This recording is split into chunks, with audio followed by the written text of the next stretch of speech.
Alors nous avons vu quelques fonctions de base de Python, je rappelle, 2 plus 3, nous avons la somme de deux nombres qui affiche ici 5. En revanche, si on souhaite obtenir la racine carrée de 5, donc SQRT5, on voit qu'un message d'erreur s'affiche. Et donc nous devons utiliser une bibliothèque particulière, donc il y a la bibliothèque math, qui va faire appel à des références, à des fonctions mathématiques. Alors pour pouvoir utiliser cette fonction donc racine carrée, nous avons besoin de la bibliothèque math. Donc pour ce faire, il faut commencer par la télécharger, puis l'installer à l'aide de pip si vous êtes sur Python. Sinon, sur EduPython, cette bibliothèque est déjà installée. Nous, on n'a pas besoin de faire toutes les manipulations qui sont décrites donc dans la première vidéo ici qui vous montre comment utiliser des bibliothèques sur Python. Une fois que l'installation de cette bibliothèque est faite, nous pouvons alors faire appel aux fonctions qu'elle contient, donc notamment la fonction racine carrée. Donc sous Python, après avoir téléchargé et installé la bibliothèque, on pourrait l'utiliser. Sous du Python, tout est déjà fait, donc on a juste à employer directement les commandes.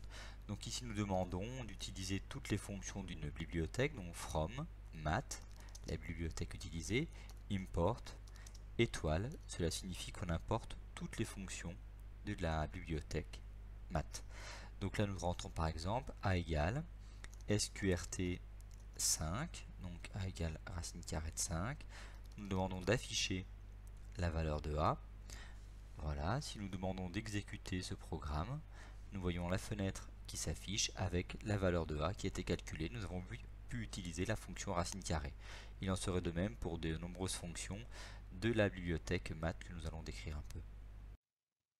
Donc voici quelques autres fonctions de la bibliothèque math. Nous avons les fonctions floor et cell qui arrondissent un réel à l'entier inférieur ou supérieur, sqrt qui donne la racine carrée exponentielle, log de x qui donne le logarithme népérien de x, et log de x virgule n qui donne le logarithme en base n.